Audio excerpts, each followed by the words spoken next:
Congratulations, Miss Alice, na itong Hongsheng, ang Baofu, Zunyuan, and you are one and the same. Do you agree? Totally not agree. Totally not. Listen to this. September 16, 2020, you signed the application in the Sangguniang Bayan of Bamban in behalf of Hongsheng, applying for franchise, license, and permit. Your Honor, I did not sign any documents po. You did not I sign. did not sign. However, nakalagay po yung pangalan ko po dyan as representative, but I did not sign any documents po.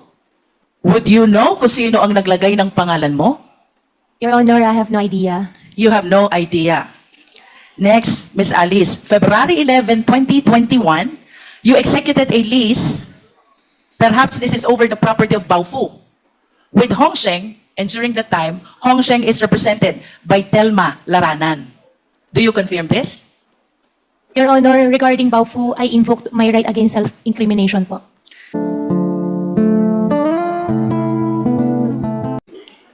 I wish to address my questions to Alice Goo. Ma'am, pwede po bang malaman yung totoong pangalan ninyo? Your Honor, ang pangalan ko po Alice Lialgo. Alice Lial Goo. Would it be okay with you kung tawagin kitang Alice? Yes po, Your Honor. Alice, before ka na naging mayor ng Banban, gaano katagal ka nang nakatira sa Bamban?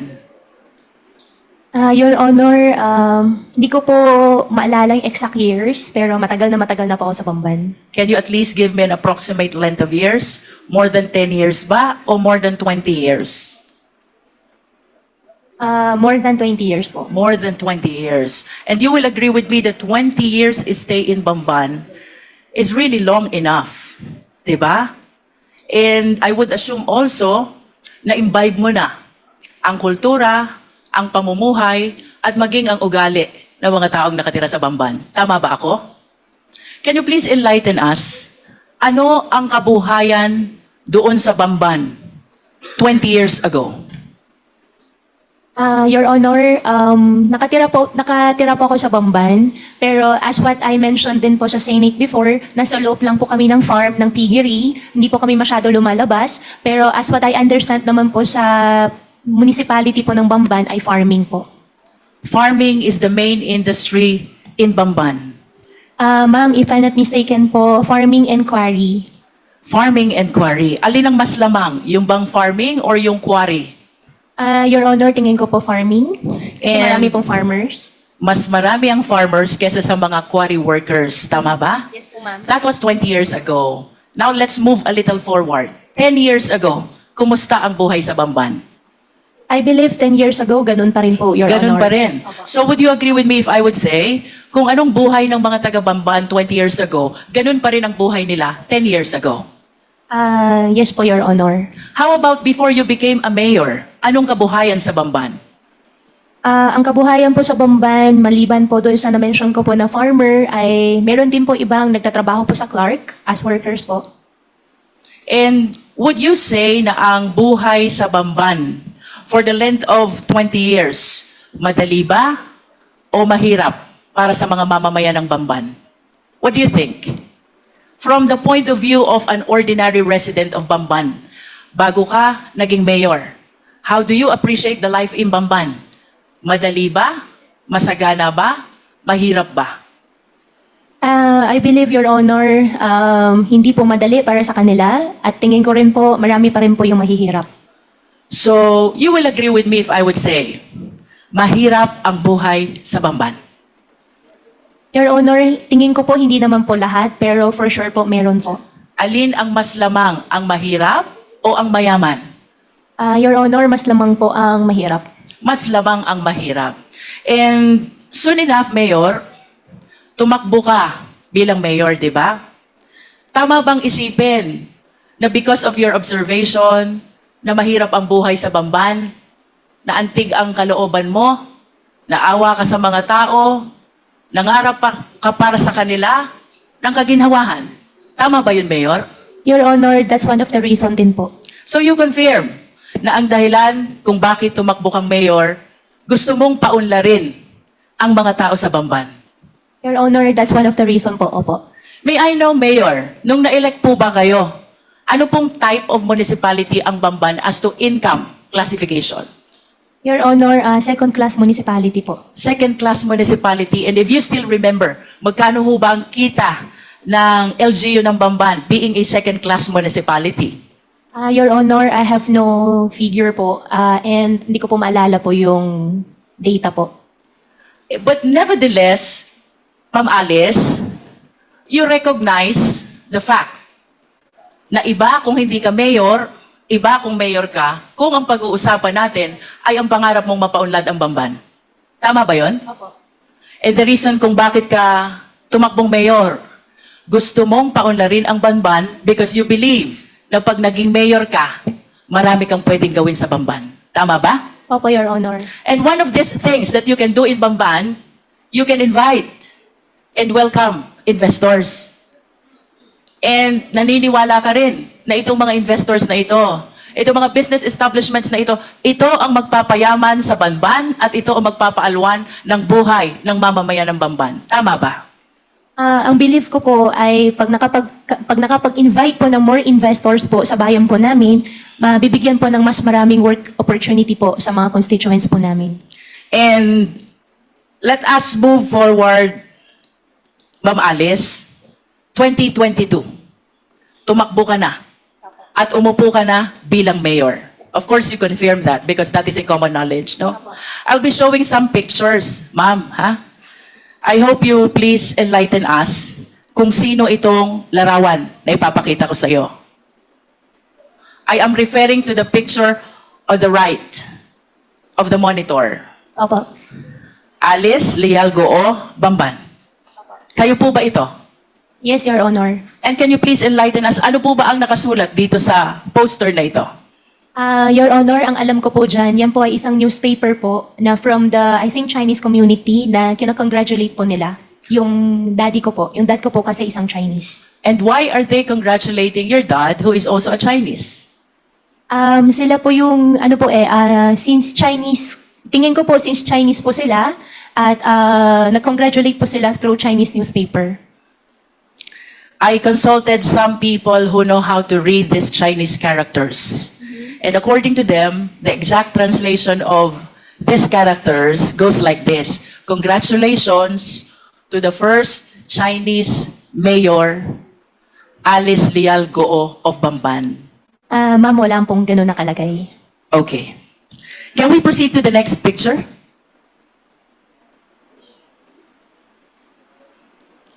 Can you please enlighten us who is in this picture?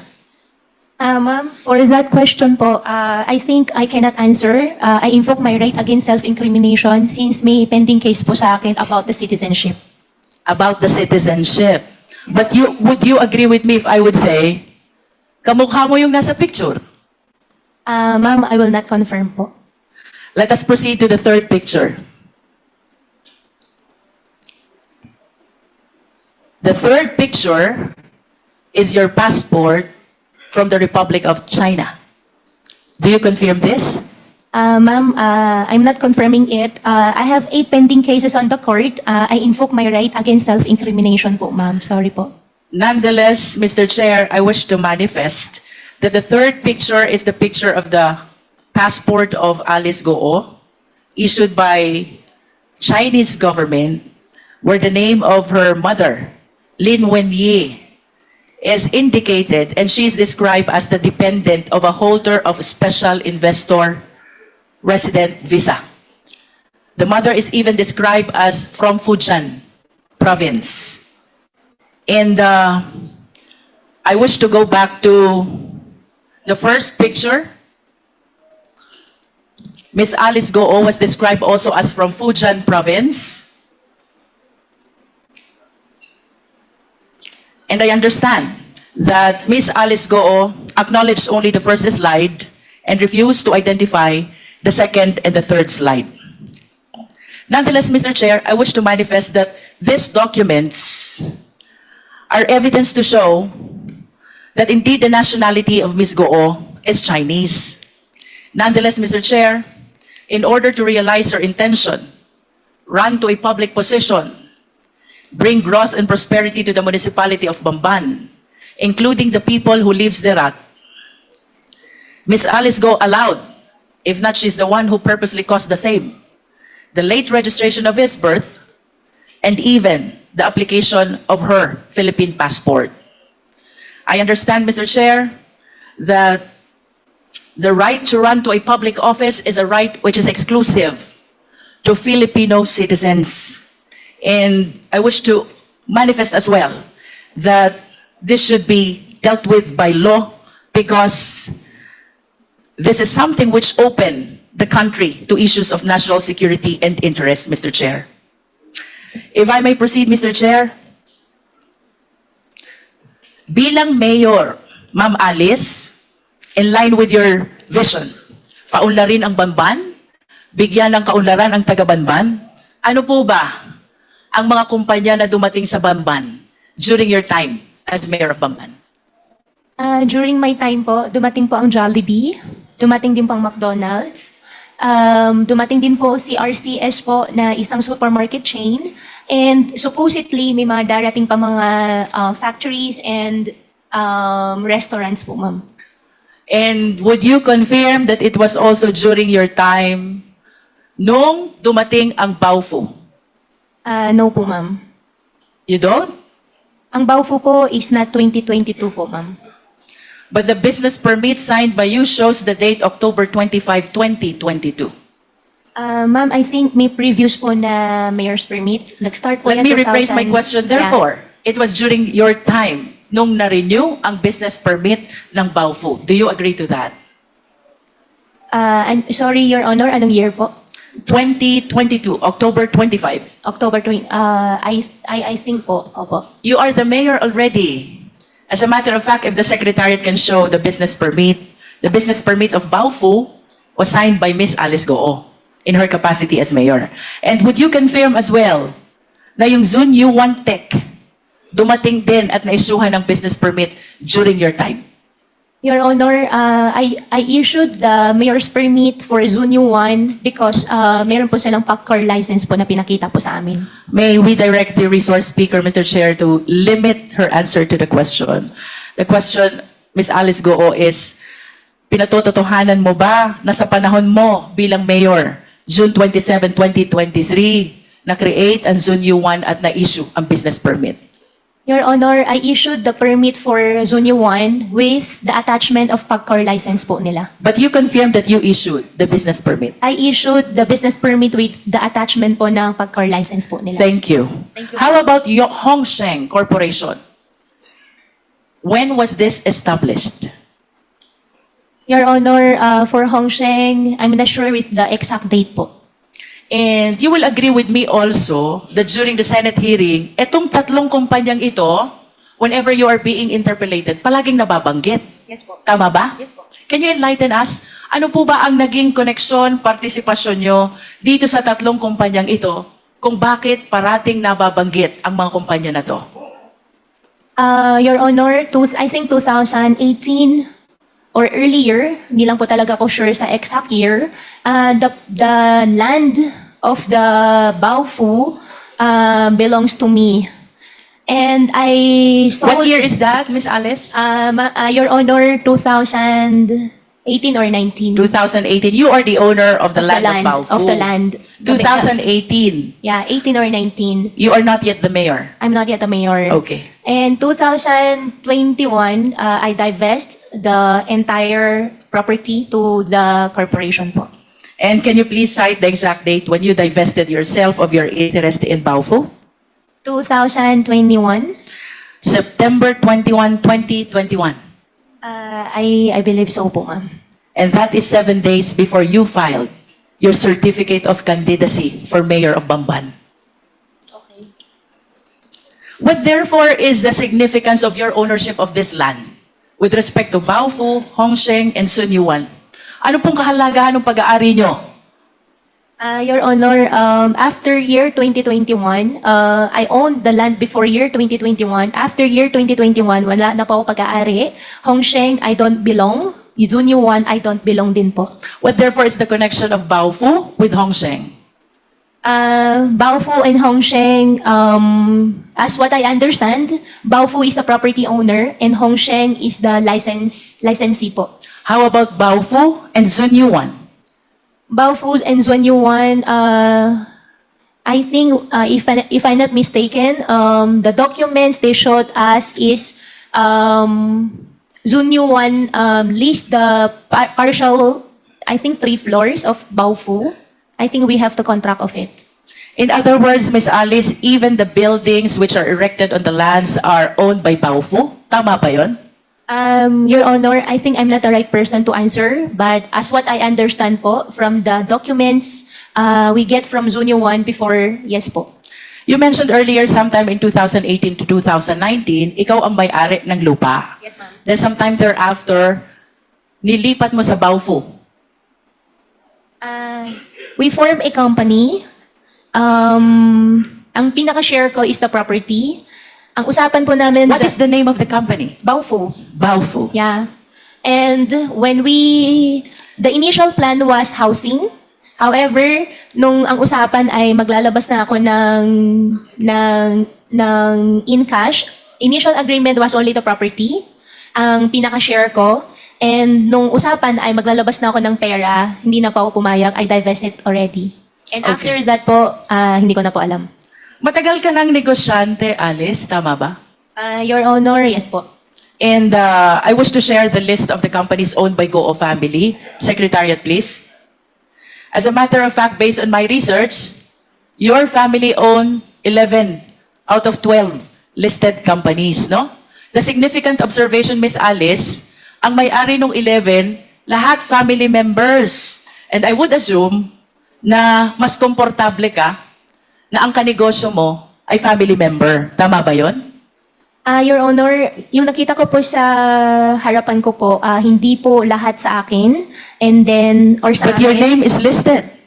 Yeah, yung isa po dyan ay yung 1, 2, 3. Yung iba po dyan ay hindi po nag-operate. Hindi po natuloy yung mismong company. Nevertheless, would you confirm that majority of these companies, your name is listed as one of the owners? Yes, Your Honor. And the names of your family members are likewise listed as one of the owners. Do you confirm? Yes, Your Honor. In other words, Miss Alice, sa usapang negosyo, naniniwala ka na dapat ang kasama sa negosyo, kilala mo? Yes, Your Honor. Naniniwala ka din na dapat ang kasama sa negosyo, pinagtitiwalaan mo? Yes, Your Honor. At bago magkaroon ng tiwala, dapat kilala muna. Tama? Yes, Your Honor. And you will refuse to join any business dealings or business venture kung hindi mo kilala ang mga taong kasama mo. Tama ba? Yes, Your Honor. As a matter of fact, very significant itong list of companies na to. Ayaw mo nang hindi mo kilala. Because most of the incorporators are family members. Do you agree? Hindi naman po sa ayaw ko. Most, at least. Okay. Most. Di ba? Ang maliwanag, Alice, hindi ka sasama sa negosyo kung hindi mo kilala at hindi ka nagtitiwala sa taong kasama mo. Yes po. Correct. Now, I wish to invite your attention to the Articles of Incorporation of Baofu. Secretariat, kindly flash.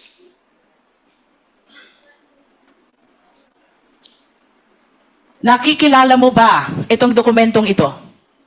Yes po, Your Honor. This is the Articles of Incorporation of Baofu, correct? Yes po. How about the signature across your name? Do you acknowledge that that belongs to you? Yes po. Yes. Do you know Bao Ying Lin? Your Honor, I think for the Baofu, I invoke my right against self-incrimination because I have pending case po with DOJ human trafficking po. Pero kanina lang, ang sabi mo, Miss Alice, you will not join any business venture unless kilala mo at pinagtitiwalaan mo ang mga tao na fellow incorporators mo. Tama? Do you still confirm that? I confirm that, Your Honor, and That is enough, Miss Alice. yes, Now and- let us proceed to the next incorporator. Please flash the Articles of Incorporation, please. Do you know Ru Jinzang? I invoke my right against self-incrimination po, Your Honor. But have again, I pending wish to case po. remind you, Miss Alice, of your earlier statement. Ang sabi mo, hindi ka sasama sa isang negosyo kung hindi mo kilala at pinagtitiwalaan ang mga fellow incorporators mo. Your Honor, since may pending case po. I understand. Opo. Now let us proceed to the third incorporator, Zhang Wang. Do you know him?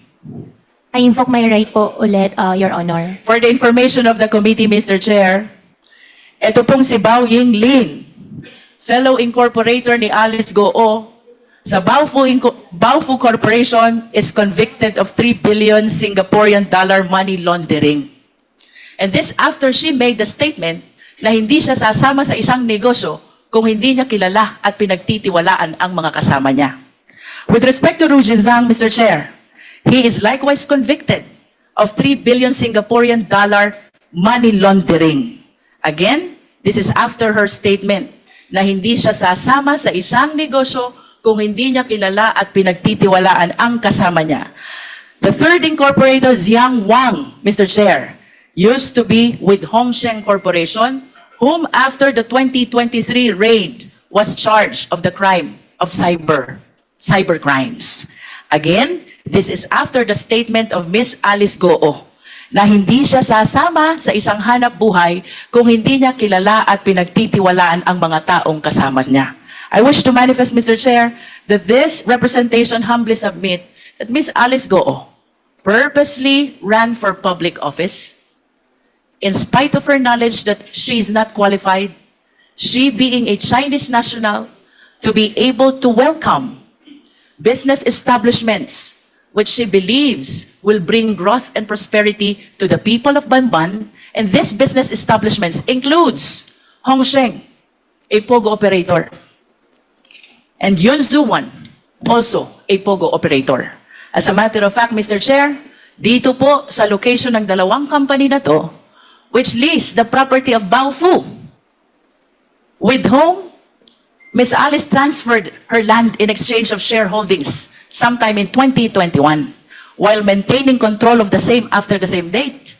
Dito po nahuli ang maraming Chinese nationals who are now charged of the cases of money laundering and even qualified human trafficking, Mr. Chair.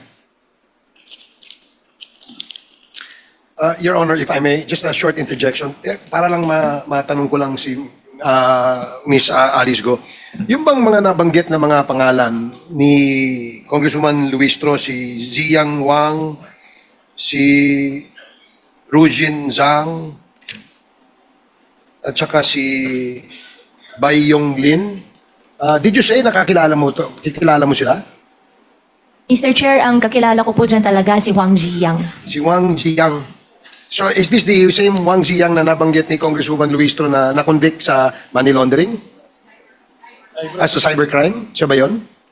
Mr. Chair, hindi ko po alam na nakasuhan po siya ng cybercrime. Okay. So, eto ba sila ay galing sa isang probinsya sa China? Mr. Chair, nakilala ko po si Wang Ziyang sa Clark. Sa Clark? Opo. But you know, mga galing sila sa China. Yung dalawa po hindi ko po kilala. Okay, sige. Thank you. You may proceed, Congresswoman Luis. There are speculations, Miss Alice, na itong Hongsheng, ang Baofu, Zunyuan, and you are one and the same. Do you agree? Totally not agree. Totally not. Listen to this. September 16, 2020, you signed the application in the Sangguniang Bayan of Bamban in behalf of Hongsheng, applying for franchise, license, and permit. Your Honor, I did not sign any documents po. You did not I sign. did not sign. However, nakalagay po yung pangalan ko po dyan as representative, but I did not sign any documents po. Would you know kung sino ang naglagay ng pangalan mo?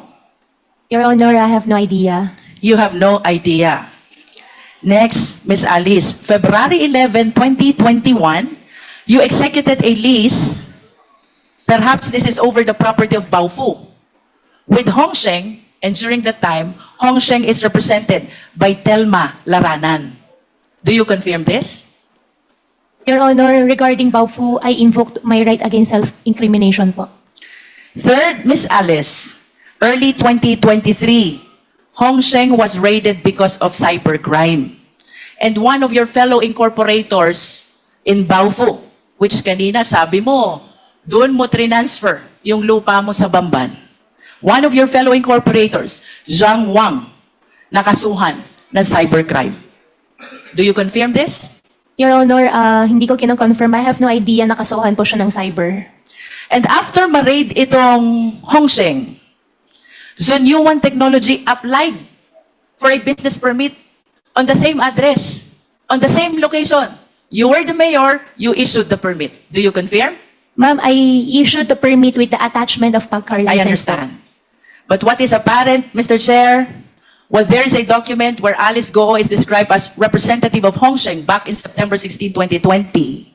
This is the first POGO operator. It was followed by a contract of lease signed by Alice Goo with Hongsheng. And then this was followed by the raid of Hongsheng, which was replaced by Zunyuan, which Alice Goo provided a business permit in her capacity as a mayor. I wish to share to the committee the doctrine of piercing the veil of corporate entity, because it is very clear, Mr. Chair, Hongsheng, Alice Goo, Baofu, and Zunyuan are one and the same. Mr. Chair, I'm about to wind up, but I have few questions left. Can we please show the last slide of two personalities with last name Yang? Secretariat, please. Alice, kilala mo ba to? Your Honor, hindi po. Can we flash the next picture? How about this picture? Your Honor, hindi po. Hindi ko rin po nakita, hindi ko po siya kilala. The first picture is Michael Yang, and the second picture is Hong Jiang Yang. My question for you, bakit may joint account si Hong Jiang Yang, kapatid ni Michael Yang, at si Yu Zhengkan, na manager ng Hongsheng? Your Honor, hindi ko po alam yun. To wind up, Mr. Chair, I wish to make a very short manifestation.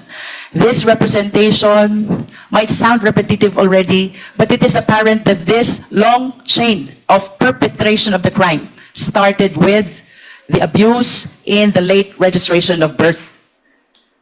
Ms. Alice Goo was able to procure a birth certificate from the Philippines and even the Philippine passport, which paved the avenue for her to run to a public office. I urge the House, let us strengthen our rules, because if the loose rules on Filipino citizenship, including the rights attached to it, which must be exclusive to Filipino nationals, then we will be at the behest of the perpetrators of illegal activity. To add, Mr. Chair, the fictitious birth certificate even paved way to solicit identification cards from different government offices. That includes the DFA, the BIR, the LTO, and the similar government offices, Mr. Chair.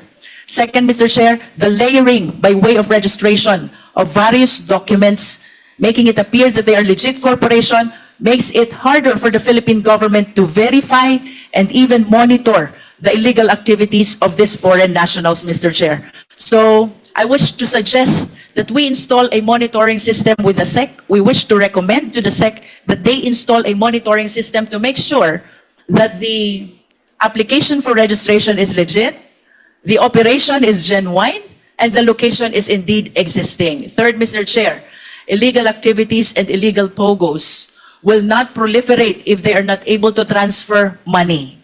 So I humbly suggest as well, Mr. Chair, that we tighten our rules on anti-money laundering. Hindi po sila makakapag-perpetrate ng illegal activities if there are no funds which will fuel their illegal activities. I submit, Mr. Chair. Thank you, Congresswoman Luis Tro.